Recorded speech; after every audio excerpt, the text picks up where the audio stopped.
আসসালামু আলাইকুম, সবাইকে স্বাগতম জানাই অপপ্রয়োগ এবং শুদ্ধ প্রয়োগের একটি ক্লাসে। আজকে আমরা একটি বাক্য এখানে দেখাবো। এই বাক্যটা হচ্ছে এরকম যে সব পাখিরা নিরে ফেরে না। এই বাক্যটাতে একটু ভুল আছে। ভুলটা কি? ভুলটা হচ্ছে হলো এই সব এবং পাখিরার যে এই রার মধ্যে বিষয়টা কি? বিষয়টা হচ্ছে হলো সব একটা বহুবচন বোধক শব্দ, আবার পাখিরার সাথে যে এই রাও একটা বহুবচন বোধক একটা বর্ণ। এই জন্য এরা দুজনই বহুবচন যেহেতু প্রকাশ করে, তাই একই বাক্যে পরপর দুইটা বহুবচন বোধক শব্দ বা বর্ণ ব্যবহার করার কারণে আমাদের এই পুরো বাক্যটা অশুদ্ধ হয়ে যাচ্ছে। আর এই দোষটাকে বলা হয় বাহুল্য দোষ। বাহুল্য দোষের কারণে বাক্য অশুদ্ধ হয়।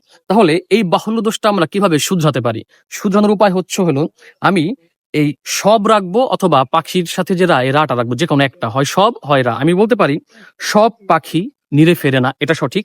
আবার বলতে পারি পাখিরা নিরে ফেরে না, এটাও সঠিক। তার মানে আমাকে বলতে হবে যে কোনো একটা, হয় সব নয় রা, তাহলে বাক্যটা সঠিক হবে।